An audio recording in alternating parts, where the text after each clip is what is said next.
उपचार के क्षेत्र में हम प्लासिबो इफेक्ट के बारे में जानते हैं। प्लासिबो एक ऐसी नकली दवा है जिसका कोई प्रभाव नहीं होता।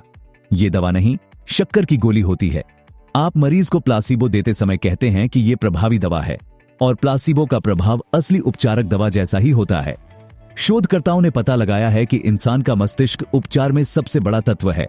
कई बार तो ये दवा से भी ज्यादा महत्वपूर्ण होता है। रहस्य के प्रभाव के बारे में जागरूक होने के बाद आप ज्यादा स्पष्टता से इंसानों के जीवन में निहित सच्चाई को देख पाएंगे, जिसमें सेहत का क्षेत्र शामिल है।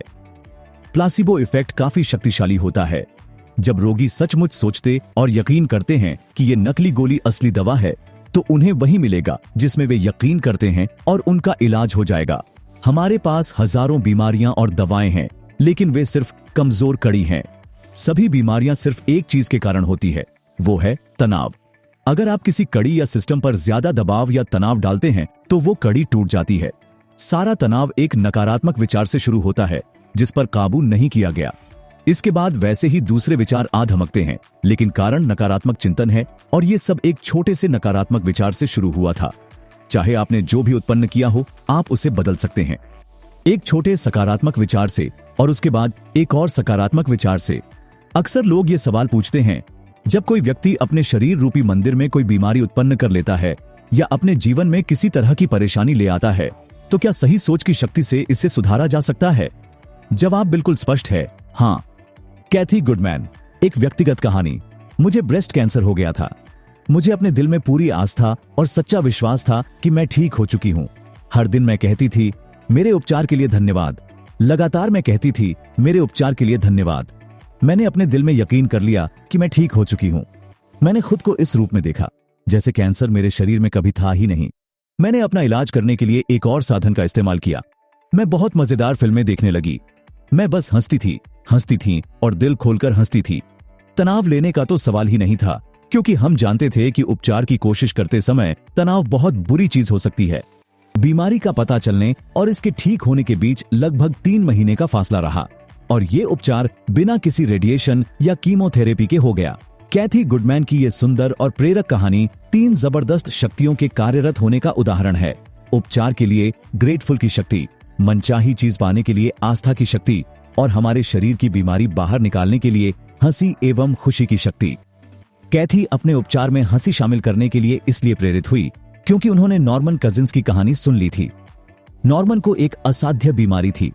डॉक्टरों ने उसे बताया कि वह सिर्फ कुछ महीनों का मेहमान है। नॉर्मन ने अपना इलाज खुद करने का फैसला किया।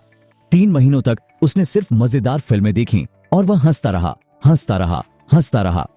उन 3 महीनों के भीतर बीमारी उसके शरीर से चली गई। डॉक्टरों ने उसके उपचार को चमत्कार बताया।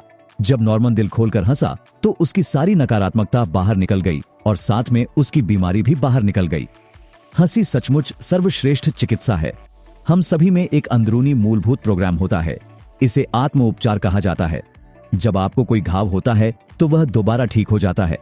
जब आपको बैक्टीरियल इन्फेक्शन होता है तो प्रतिरोधक तंत्र उससे मुकाबला करके शरीर को ठीक कर देता है। प्रतिरोधक तंत्र अपना इलाज खुद करने के लिए बनाया गया है। बीमारी स्वस्थ भावनात्मक अवस्था वाले शरीर में नहीं रह सकती है। हमारा शरीर हर सेकंड लाखों कोशिकाओं को बाहर निकाल रहा है, और साथ ही ये लाखों नई कोशिकाएं बना भी रहा है। सच तो ये है कि हमारे शरीर के कुछ हिस्से हर दिन बदलते हैं, कई हिस्से कुछ महीनों में बदलते हैं, और बाकी कुछ सालों में। लेकिन कुछ सालों के भीतर हम में से हर एक के पास बिल्कुल नया शरीर होता है। विज्ञान ये साबित कर चुका है कि हमारा पूरा शरीर कुछ साल में बदल जाता है। फिर ऐसा क्यों है कि बीमारी हमारे शरीर में सालों तक रहती है? इसका मतलब ये है कि ये सिर्फ विचारों के कारण ही मौजूद है, क्योंकि रोगी का दिमाग बीमारी को लगातार देख रहा है, उस पर लगातार ध्यान केंद्रित कर रहा है। अगर आपको कोई बीमारी है, अब अगर आप उस पर ध्यान केंद्रित कर रहे हैं और लोगों से उसके बारे में बात कर रहे हैं, तो आप अधिक रोगी कोशिकाएं उत्पन्न कर रहे हैं। स्वस्थ शरीर की तस्वीर देखें। बीमारी का इलाज डॉक्टर पर छोड़ दें। आप किसी चीज को तब तक नहीं पकड़ सकते जब तक कि आप ये न सोच लें कि आप ऐसा कर सकते हैं। आप कोई काम कर सकते हैं, ये सोचना विचार द्वारा उसे अपने पास आने का आमंत्रण देना है। लोगों को बीमारी का विस्तृत ब्यौरा सुनते समय भी आप बीमारी को आमंत्रित कर रहे हैं। दूसरों की बीमारी का ब्यौरा सुनते समय आपका पूरा विचार और ध्यान बीमारी पर केंद्रित है। याद रखें, जब आप किसी चीज पर पूरा ध्यान केंद्रित करते हैं तो आप उसे ब्रह्मांड से मांग रहे हैं। और आप निश्चित रूप से बीमार व्यक्ति की भी मदद नहीं कर रहे हैं, आप उसकी बीमारी में अपनी ऊर्जा भी जोड़ रहे हैं। अगर आप सचमुच उस व्यक्ति की मदद करना चाहते हैं तो संभव होने पर बातचीत को अच्छी चीजों की तरफ मोड़ दें, वरना अपने रास्ते चले जाएं। जाते वक्त उस व्यक्ति को स्वस्थ होने के सशक्त विचार और भावनाएं देकर जाएं और बात वहीं खत्म कर दें। माइकल बर्नार्ड बेकविथ कहते हैं, मैंने किडनियों को दोबारा ठीक होते देखा है, मैंने कैंसर को गायब होते देखा है, मैंने आंखों की ज्योति को सुधरते और लौटते देखा है। रहस्य का पता लगने से पहले मैं 3 साल से पढ़ने का चश्मा लगा रहा था।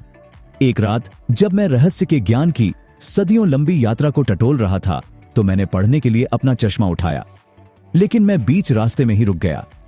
मुझे अपना यह काम बिजली के झटके की तरह लगा। मैंने लोगों की बातें सुनी थीं कि उम्र के साथ आंखों की रोशनी कम होती जाती है। मैंने लोगों को अपने हाथ दूर रखकर पुस्तक या अखबार पढ़ते देखा था। मैंने इस विचार को मान लिया था कि उम्र के साथ आंखों की रोशनी कम हो जाती है और मैंने इसे अपने मन में जगह दे दी थी। मैंने ये काम जानबूझकर नहीं किया था, लेकिन फिर भी किया तो था। मैं जानता था कि मैं अपने विचारों के कारण जिस चीज को अस्तित्व में लाया हूं उसे बदल सकता हूं। इसलिए मैंने तत्काल कल्पना की कि मैं उतनी ही स्पष्टता से देख रहा हूं जितना 21 साल की उम्र में देखता था। मैंने मानसिक तस्वीर बनाकर खुद को अंधेरे रेस्तराओं, हवाई जहाजों और अपने कंप्यूटर पर स्पष्टता तथा बिना कोशिश के पढ़ते देखा और मैंने खुद से बार बार कहा, मैं स्पष्टता से देख सकता हूं। मैंने अपनी आंखों की दृष्टि स्पष्ट होने पर ग्रेटफुल और रोमांच की भावनाएं महसूस की। 3 दिनों में ही मेरी आंखों की रोशनी बिल्कुल ठीक हो गई और पढ़ने का चश्मा उतर गया। अब मैं स्पष्टता से देख सकता हूं। जब मैंने द सीक्रेट के एक टीचर डॉक्टर बेन जॉनसन को यह प्रसंग बताया तो वे बोले, क्या तुम्हें एहसास है कि 3 दिनों के भीतर यह काम करने के लिए तुम्हारी आंखों को किस चीज से गुजरना पड़ा होगा? मैंने जवाब दिया, नहीं, और ईश्वर का शुक्र है कि मुझे पता नहीं है, इसलिए वह विचार मेरे दिमाग में आया ही नहीं। मैं तो बस इतना जानता था कि मैं ये काम कर सकता हूं और तेजी से कर सकता हूं।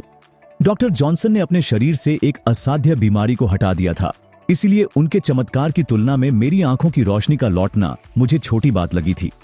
सच तो यह है कि मुझे अपनी आंखों की रोशनी एक ही रात में लौटने की उम्मीद थी, इसलिए 3 दिनों में इस चीज का होना मुझे चमत्कारिक नहीं लगा था।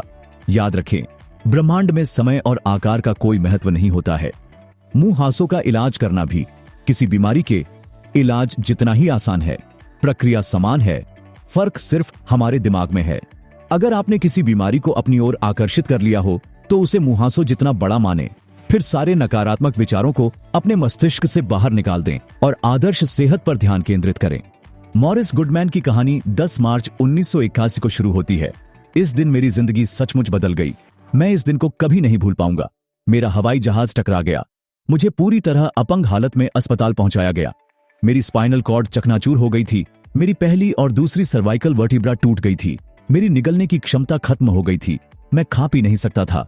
मेरा डायफ्राम नष्ट हो गया था। मैं सांस नहीं ले सकता था। मैं बस अपनी पलकें झपका सकता था।